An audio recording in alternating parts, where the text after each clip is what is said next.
Well, Governor Dan McKee's first state budget is due this week, and the Target 12 investigators have a new report out today looking at one of his biggest challenges that's unrelated to the pandemic, Eleanor Slater Hospital.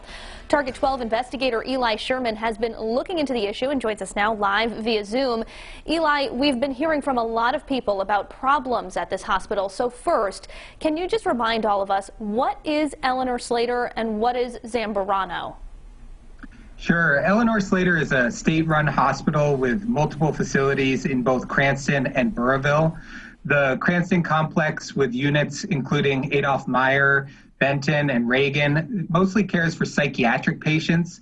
Some of those people are admitted there voluntarily, while others are there through the court system because a judge has ordered it.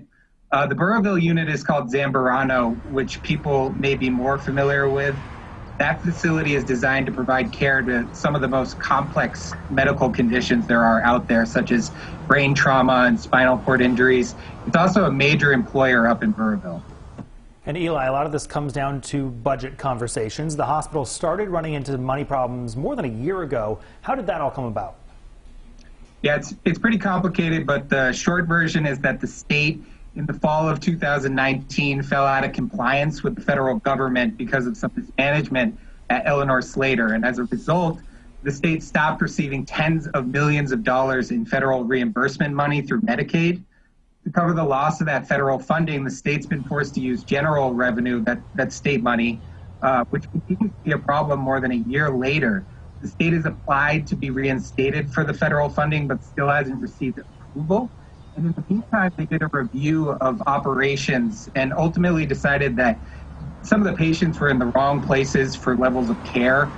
So they stopped accepting patients at Zambarano and have been discharging several patients from the Cranston complex, which has sparked a lot of criticism from doctors, employees, and some lawmakers. Well, Eli, it sounds a little bit complicated, but it also sounds like it just boils down to a budget problem, and Governor Dan McKee has a budget coming out tomorrow. So what are you going to be looking for? Yeah, that's right. Everyone with any ties to Eleanor Slater is watching McKee's budget proposal really closely, and how he allocates funds to the state-run hospital could show us, where the state might be heading with this.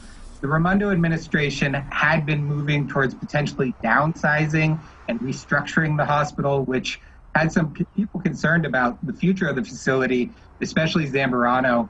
And McKee told me through a spokesperson today that he has no plans to shut down the Burrillville facility, but his budget could at least offer some window into where this is all heading.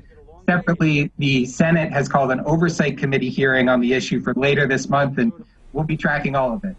Certainly a complicated issue, a lot of moving parts here. We have much more in-depth coverage, including what people are saying about the hospital and its future, of course. All of it right now at WPRI.com. Eli, our thanks to you today.